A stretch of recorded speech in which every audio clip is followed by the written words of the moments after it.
G'day, guys.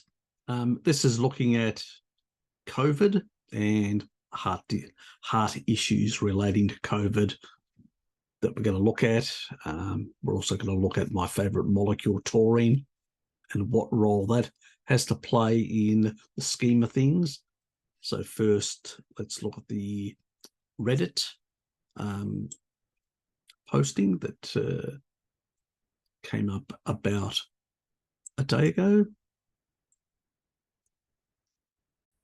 So the title is, "Now we know that how COVID attacks your heart." That's a study there which I can't get access to, and that's New York University.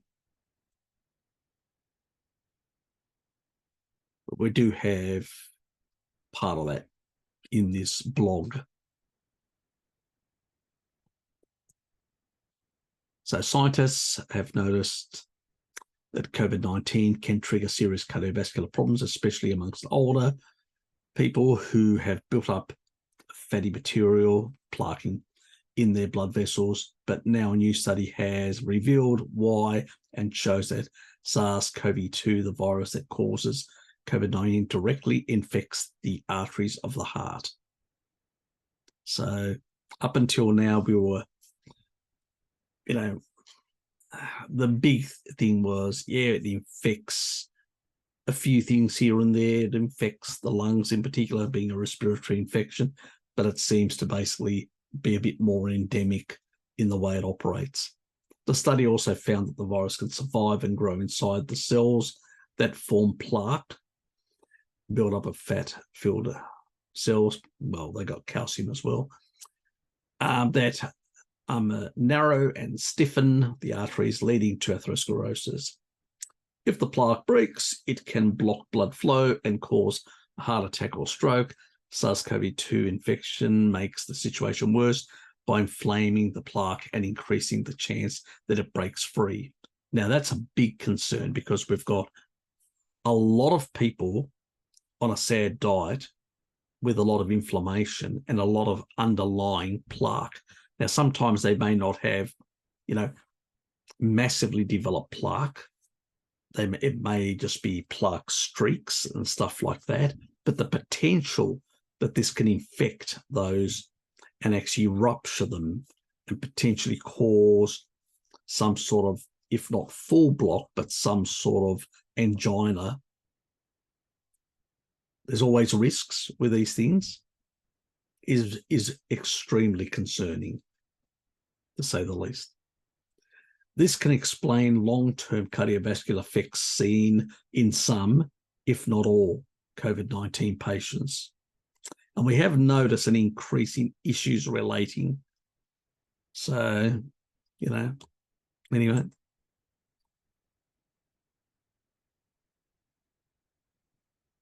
SARS-CoV-2 virus has already been found to infect many organs outside the respiratory system. And we've known that for a while now, and we've talked about it in the past. But until now, it hadn't been shown to attack the arteries. Well, all I can say is they took a 1960s coronavirus, related to the common flu, the common cold, and turned it into a very lethal substance with a very toxic spike. Yes, and then they created, and then Jabba the Hutt, and his merry men at our dear friends at Pfizer, Moderna, and many of the other sort of establishments of that ill repute, decided to make something with the most toxic part of the actual virus. Wonderful, yes.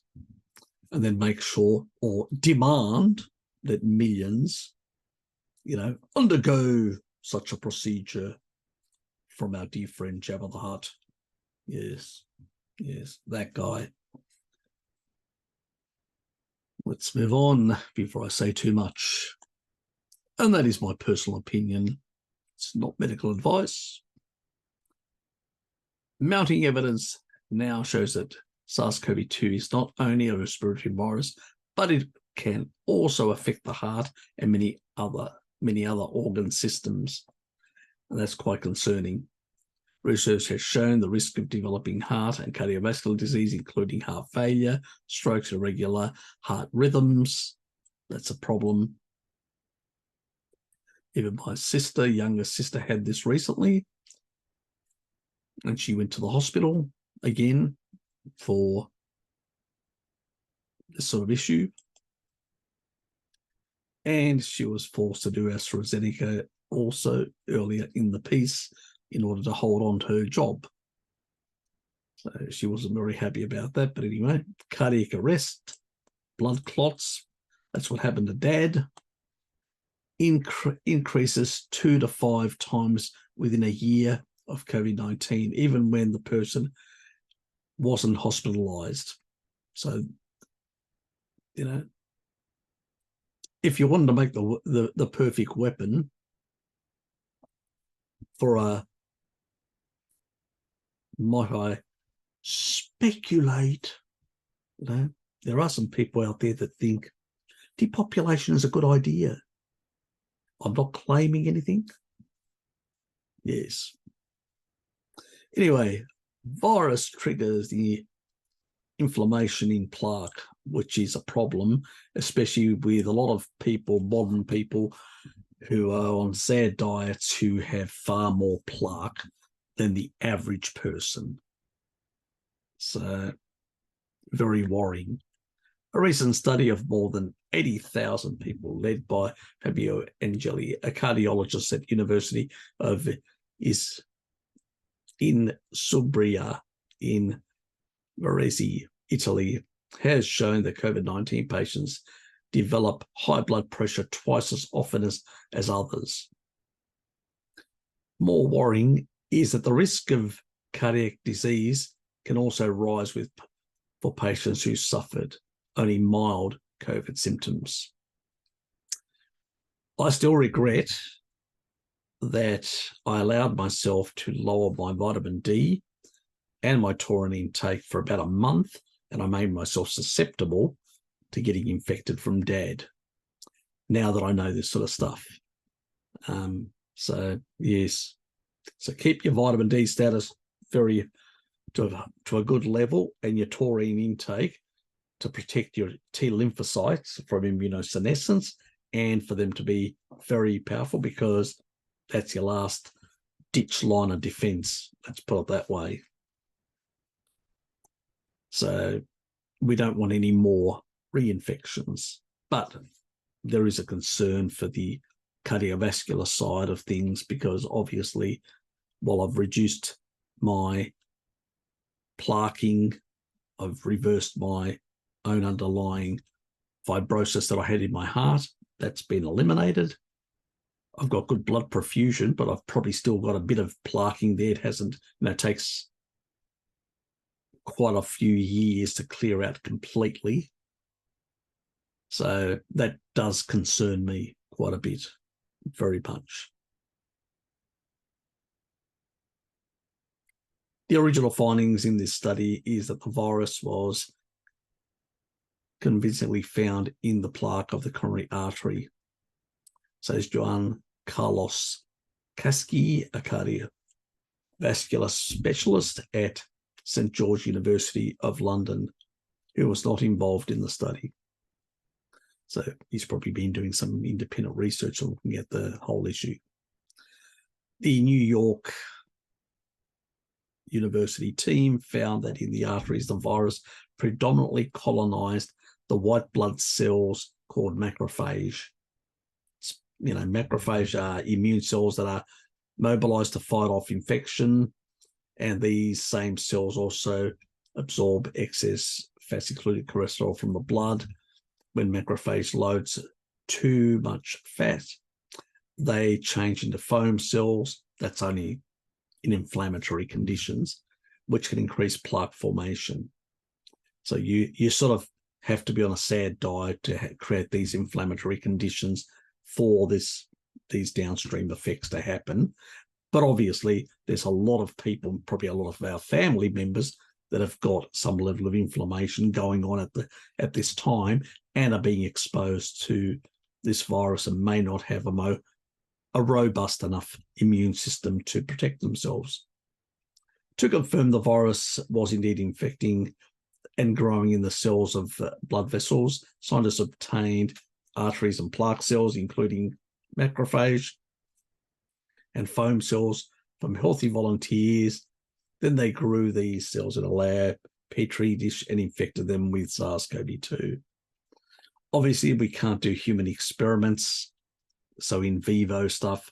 The others did look at people that had underlying conditions and also had infections, and so got data from there. But to do more detailed stuff, they have to do in vitro petri dish stuff, unfortunately, because they would never pass an ethics committee. You cannot experiment on humans. But there were some works done on primates and some work done on rats. So within mammals, it seems that it goes everywhere once it gets into the system.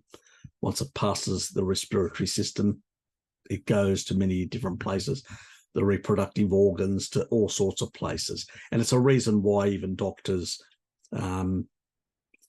have been dealing with a number of issues related to pregnancy, around pregnancy issues and COVID. We found that the virus tended to persist longer in foam cells, which is very interesting. That suggests the foam cells might act as a reservoir for SARS-CoV-2, since more fatty buildup would mean a greater number of foam cells plaque can increase the persistence of the virus or severity of COVID-19. So maybe people that have got also that have got more of these foam cells or more plaquing, even plaque streaks. You can have diabetes and have plaquing in the legs as well. So it's not only in the heart. And obviously that may provide an environment where the virus can actually tuck away, and it's actually in a sense protected from being picked up by the immune system. So that's a problem. It's a bit like the way bacteria sometimes, and even some viruses, can actually go into the mucosal lining of the gut in order to sort of escape parts of the immune system. So maybe we're not entirely sure, but it's quite clear that if they're in foam cells, there's going to be less detection happening. Let me put it that way. They released a surge of small proteins known as cytokines, which signal the immune system to mount a response against bacterial or viral infections. In arteries, however, cytokine boosts inflammation and formation of even more plaque. And that's true. It does. When there's inflammation, you got to seal the inflammation, the damage, because the lining of the arteries is very thin. And so any slight damage will release cytokines in the location, and immediately all these reparative systems, LP-A, all these things will rush in order to deal with that localized inflammation and sort of pack it up a bit, add a bit of calcium over time, just so, and then allow it to heal like a scar tissue on your hand. Just covers up and then allows it to. That's like an internal. That's the same thing, like on your skin, sort of a plaquing, and then underneath it heals, and then it just drops off. It clears out, and that's what normally would do. But if you're constantly putting in inflammatory foods that are continually inflaming the sort of situation, and now we've got a situation where even SARS-CoV-2 is actually exacerbating that inflammation in its own way. We've got a situation where a poor diet and a poor immune system and more reinfections, have the potential to create a lot of health problems for a lot of people and escalate things. It may explain why a number of people have got underlying health conditions also seem to be more susceptible to long COVID as well type symptoms. Anyway, I'm not going to go through the rest of it because I do want to cover a number of other things. So, they did take some samples from a number of people, analysed older people that had been deceased. The coronary artery were infected with the original strain of virus. The results of the studies do not necessarily apply to younger people with a coronary artery disease or to new variants of the virus which cause some somewhat milder disease. So keep that in mind. It's less of a problem for younger people that don't have the sort of cardiovascular issues of somebody that's been inflaming themselves for many decades with inappropriate foods. They're going to have far more damage and they're going to be more vulnerable. Plus the variants are slightly different. Some of the new Omicron offshoots that are going to be less problematic, but still it is an issue for people with underlying health issues in older age and middle age brackets. So keep that in mind. Yeah. So what should people watch out for? COVID patients should watch out for any new incidents of shortness of breath with exertion, chest discomfort, usually with exertion, palpitations, loss of consciousness, and talk to their physician about possible heart disease. So, if you're getting any symptoms of this sort, now sometimes they could be muscular related, so keep that in mind. And if you've been exercising quite intensely and all that, it could be just that. So don't necessarily go to the conclusion that it's this condition. But if you've had, let's say, some illness recently or had COVID recently and all that, and start noticing something along these lines, irregular heartbeats or high heart rates, way too high, even then you're just sitting and your heart rate's really high, or your blood pressure's spiking here and there, and you're going, well, I'm on a low carb diet, I should have lower blood pressure. Why am I having high blood pressure? Something's being deranged in your system. So you may have to check your vitamin D levels. Are they good? Are you, so there are those sort of things, because if your immune system is slightly compromised, remember you need vitamin D for new stem cells to produce new stem cells for parts of your immune system. And if you don't do that and you're sustaining constantly attacks from new pathogens in the environment, you will sustain some level of immunosenescence. That means your immune cells will become aged. And in particular, it seems like some of these respiratory infections in particular are causing much more rapid aging. So we need new stem cells, but we also need a species-appropriate diet, and in particular the compound taurine, to protect against immunosenescence, especially in this sort of environment where people seem to still want to do gain-of-function activities. Yes. Anyway, so there's a bit of coverage on this about just discussing on the amount of people and all that are being infected worldwide, people in Australia, about how many died recently and all that. But anyway, the flu pandemic of 89, 90, we've got records for about 19,000 deaths directly from the flu, and about potentially up to 29,000, but a lot of those records in a number of counties and all that were destroyed because, amalgamations of counties and different areas, and many people moving into the bigger cities. And today, directly from the actual disease over 1 year and 3 quarters, which is not exactly 2 years like the other one, but there was only 17,401. So even if you exclude the other numbers, it's like a bad flu season in a sense. Let's put it that way. But because it has been, it's got this toxic spike, it's not like a traditional coronavirus. It's a modified coronavirus. It's quite clear, in the early, when we look at early coronaviruses, we do not see this spike formation. So, unless you can show an evolutionary where it comes from, which nobody has, because we know where it comes from, But I'm not accusing our dear friends at the NIH of being involved in gain-of-function research since the 1960s. I would never say that, Anyway, let's move on.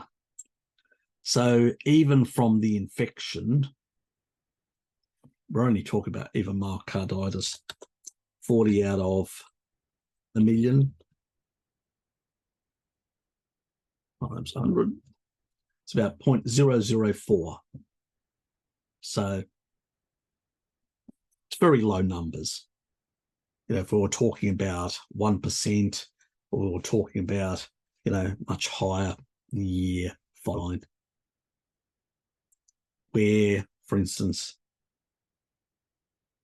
if you were to basically talk about people with, we've seen studies where there's, 17 out of, and even higher than 17, but I will use the lower number. So nobody says I'm biased. So I'll use the lowest number on people that used the mRNA and had incidences of myocarditis.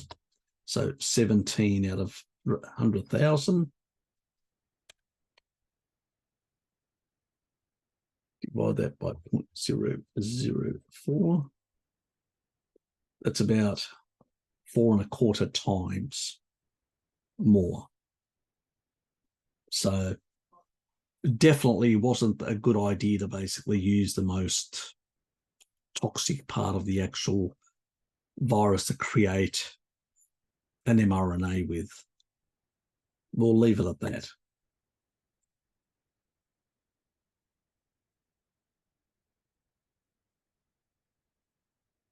So also the big concern raised by this fresh study is that the medium to long-term harms on the body's blood vessel networks, the vascular system, or the vascular tree, as I call it in many cases, may be much more common than that, and it could drive a new pandemic of cardiovascular disease over the coming years.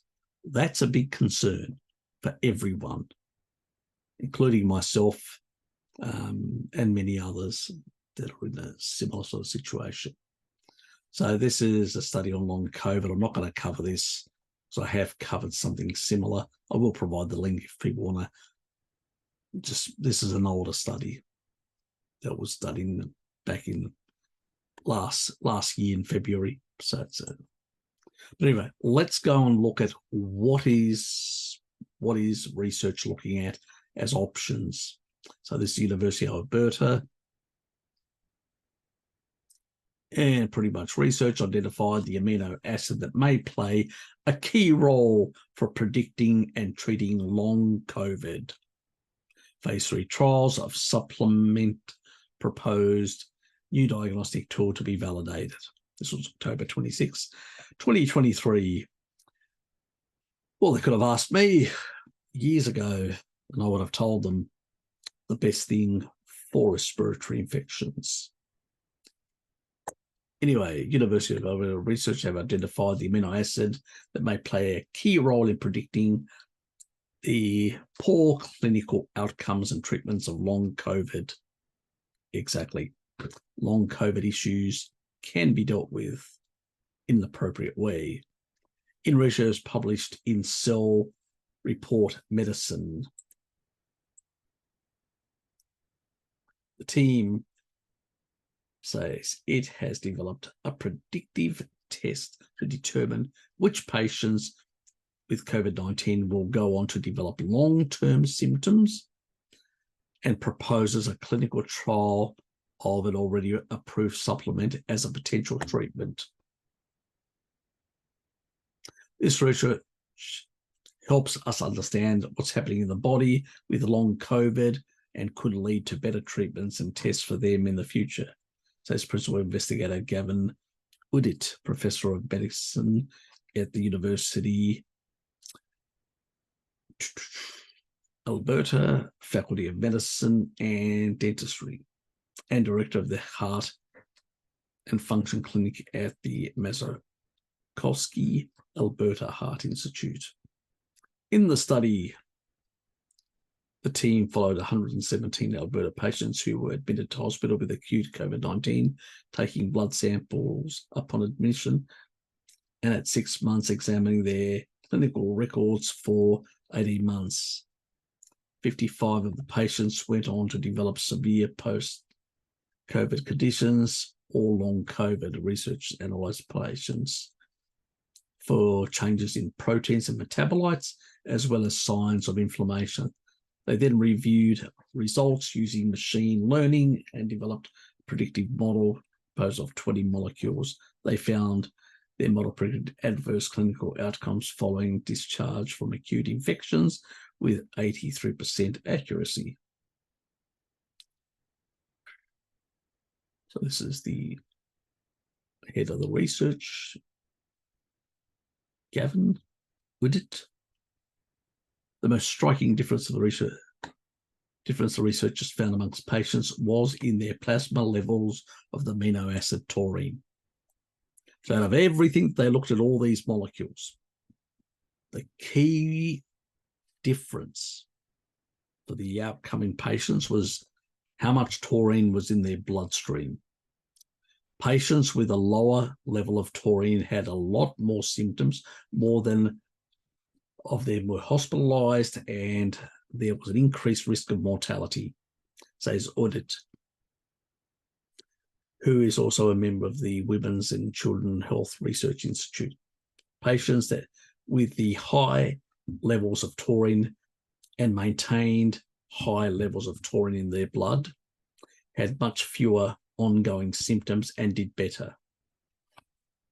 Health Canada defines long COVID as ongoing symptoms for more than 12 weeks after an acute infection, ranging from fatigue, shortness of breath, muscle pain to memory loss or depression.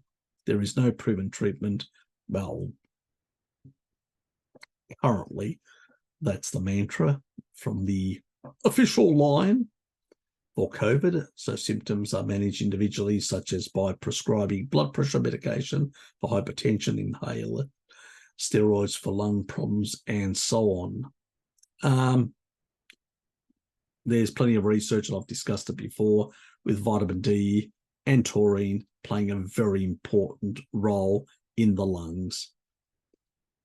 Vitamin D regulates as a prime regulator of matrix metalloproteinases, that's the collagen-degrading enzymes, and to a large extent, the inflammation and damage to the lungs can be tempered down with a good vitamin D status. You should never do excess vitamin D, as I've always said.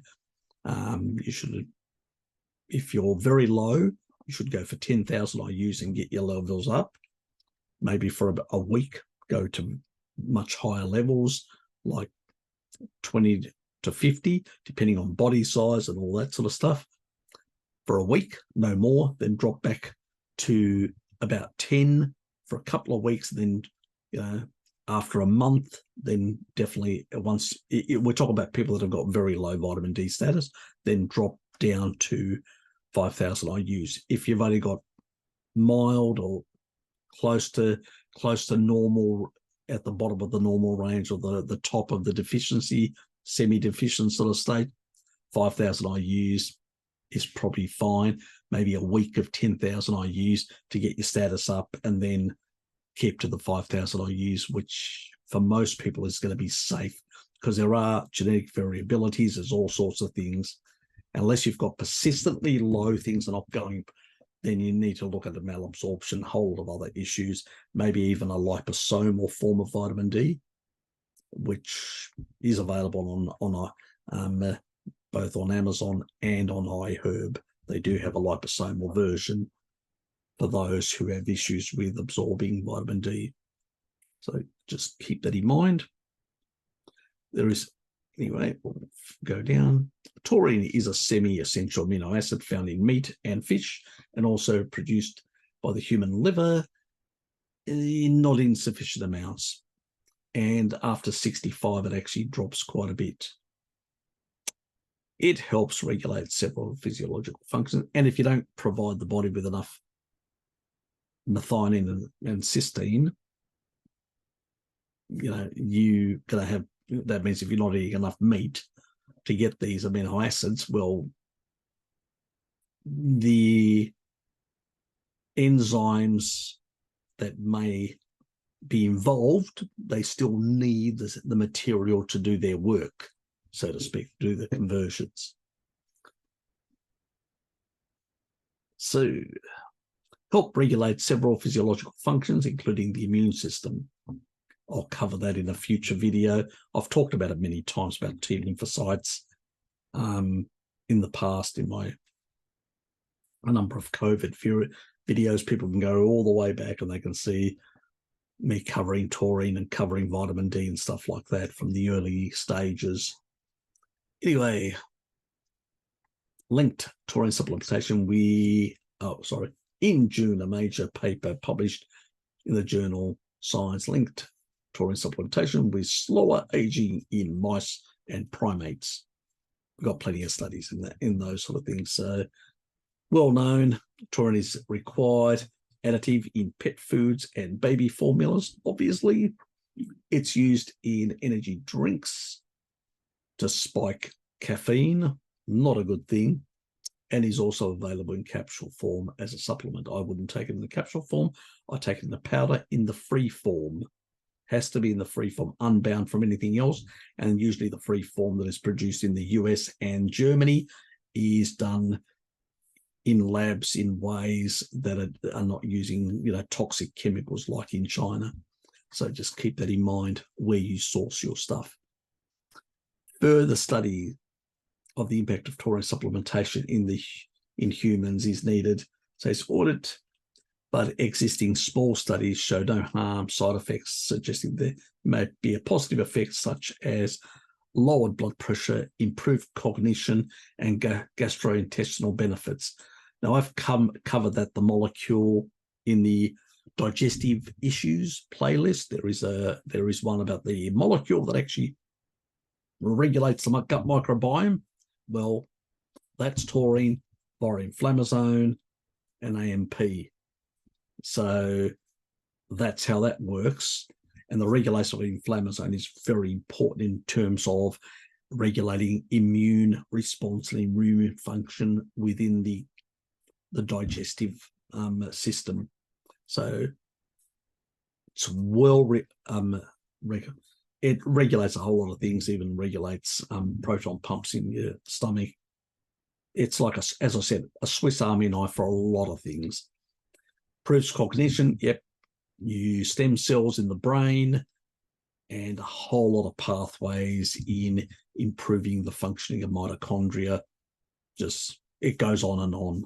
It's a magical molecule. Lowers also blood sugar. So you need to keep in mind, I do have a video and I will link it at the end of the video. You need to keep in mind that, if you're on lithium, you need to adjust your meds and slowly get off it and replace it with taurine, because it does something very similar via GABA-A. It also will lower blood pressure. So if you have to start at lower doses and have your blood pressure meds adjusted. The same goes for sugar. It does lower blood sugar and it does lower lactate levels, which pretty much for lactate purposes allows athletes to train harder and longer. But for people on diabetic medication like metformin and many others, we want to make sure that people that are on those medications use lower doses and then just adjust their medicine down in the dosage and eventually eliminate them, because you can use these sort of molecules and a species-appropriate diet to bring your blood sugars to the normal range, and you don't need to use things that cause side effects. And metformin does cause a lot of side effects, including a lot of micronutrient deficiencies, to name a few: thiamine, niacin, and a number of other deficiencies that are caused by these medications. So that is a problem when there is something like taurine that can do these multiple benefits in our body and doesn't cause any of these side effects, because it exists in animal foods, which we've been consuming for thousands and thousands of years. So then moving to a phase 3 clinical trial. I will be looking at this trial once it comes out eventually in the future. So that will be of great interest. So that's about it from the rundown from this work that they're doing at the University of Alberta, Canada. And this is the actual study as well that was published in regards to, oops, let me get rid of that. They looked at cytokines, metabolites, and everything else. So, as you can see, furthermore, we develop a prognostic model, proposed 20 molecules involved in regulating T cell exhaustion and energy metabolism. This T cells, T lymphocytes, T natural killer cells, Jabba the Hutt does lower this. I will put a link to the one that John Campbell interviewed a British academic oncologist who explains this and the situation of explosive cancers that are emerging. It's a big problem. And again, our dear friend taurine comes to the rescue when it comes to T lymphocytes as well.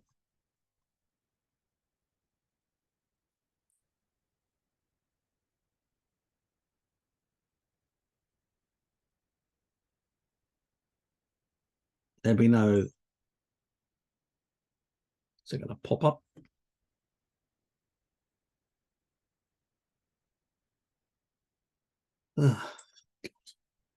Up before, why isn't it popping up now?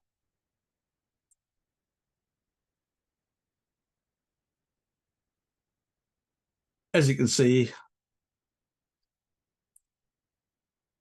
can cause a lot of these sort of issues like sustained inflammation, platelet degranule, and coagulation. So your platelets in your bloodstream, that can be also affected in that regard. So, you can imagine people now, they can have problems, and that means they can't clot properly and they can bleed, have internal bleeding and stuff like that, which is a problem for people that have got a low platelet count. They can't regulate properly a number of the, the healing functions within the actual arteries. That's a problem that cause, then add other things to it that can exacerbate the situation, like somebody having cancer, which has the potential to see the cancer using some of the iron and causing some derangements with calcium in the system, which can exacerbate other conditions. So there's a lot of these sort of things that can actually take place in people. Just keep that in mind. Gut dysbiosis, it's another big thing. A lot of people are having gut problems and stuff like that as well. And also derangements in energy metabolism. And we know that actually at the endoplasmic reticulum around the actual nucleus, we know that COVID can actually infect that part and cause some derangements, and also cause some misfolded proteins. So then you've got proteins that don't function properly in the body. So you're trying to transcript and produce enzymes and proteins and whatever else. And then, but there again, taurine's playing a role in forcing the folding, the correct folding. And also doing the other thing, forcing the Krebs cycle, preventing it from being put into reverse by COVID, putting it in forward motion, preventing lactate, forcing lactates, preventing the production of lactate as a consequence of that, and forcing the, by improving the functioning of the Krebs cycle. So you produce less lactate, which means you're depriving the virus of fuel. So then it can be dealt with much more effectively. You can slow down the growth rate of it in the system. Anyway.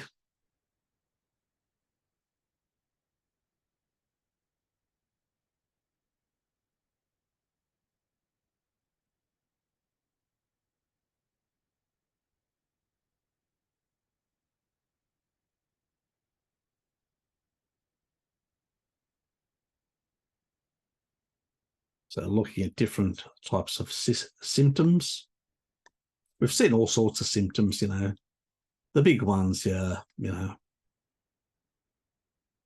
fatigue, weakness, the cardiopulmonary, so basically heart, lungs sort of issues, shortness of breath, neurological stuff, cognitive impairment. Insomnia is less, but does happen. I've had a number of people that have had to deal with insomnia, mood disturbances, stuff like that.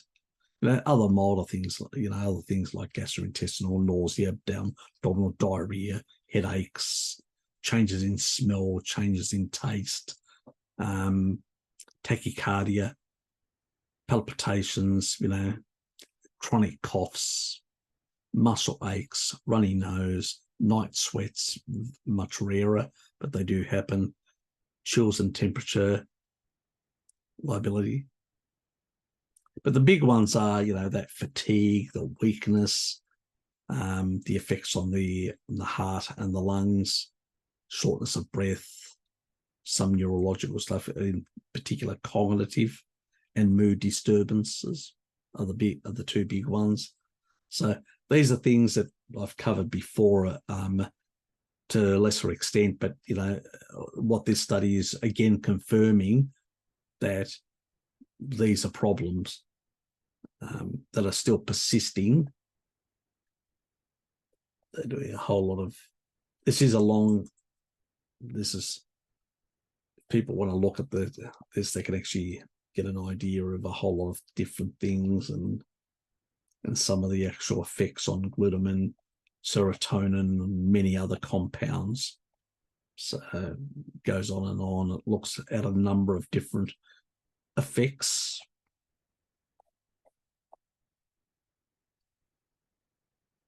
Inflammatory, sort of cytokines and the type of interleukins, tumor necrosis factor, IL-6, very, very well known interleukin. Oops.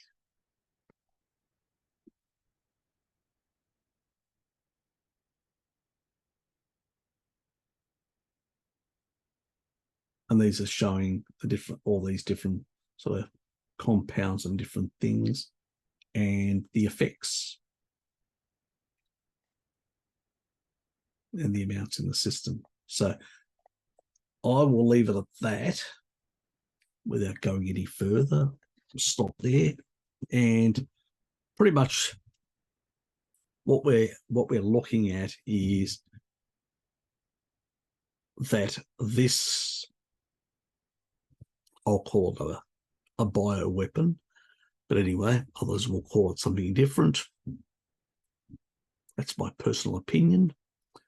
There's a number of academics also that are using that sort of language nowadays. And we know even, now it's quite clear, even official organisations, CDC, many other organisations in the US and elsewhere have quite publicly come out and said it was a lab job of one sort or another, Annalie. And why wouldn't it be? When we look at the early Google information, where did it show? Most of the epicenter was around Wuhan. Nowhere else. There was no other part of the country which showed any unusual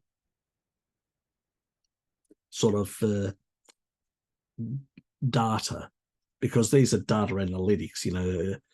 These companies accumulate a whole lot of data and they notice changes, behaviors. We didn't see it anywhere other than that location. And they were never able to demonstrate or prove with any good science of any sort. It was just speculation that it came from some zootic sort of source, some animal source.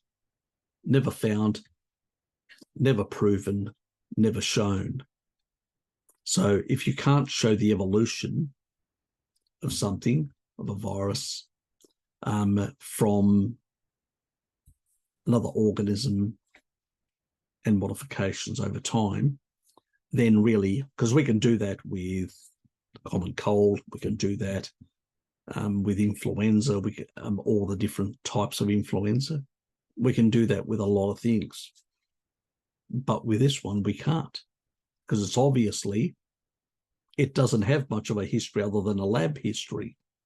But anyway, so the take-home message is, what the research is showing is your best chance to protect yourself from severe C19 outcomes is to maintain really good taurine levels, whether it's supplemental, because you may need more, because you may have underlying conditions, or you're quite healthy and you can get enough from a species-appropriate diet. That's fine as well. How you do it, that's up to you. You need to manage your own life and your own health. Like I do with mine, I can't tell you how to live your life, or I can provide you with the information that we have to this date that it does help. And I've discussed before, it has to do with the immune system. And I think you'll learn a lot by listening to Dr. Campbell's friend, which I just can't remember his name at the moment. It must be the brain fog. I must have that one. So check that out. And it will, especially if you've got underlying cancer conditions and stuff like that, really important that you check out that and understand what explosive cancer is, and these sort of issues, and the importance of T lymphocytes, the T cells, how important they are to be kept healthy and kept in better numbers within the thymus. Remodeling of the thymus, taurine is required for that, and it actually can prevent thymus shrinking. And also taurine is required to activate inside the thymus. But that's for another day, when I'll do a video covering how that's all done. Our Swiss Army knife, that is. Anyway, that's pretty much it. See yous.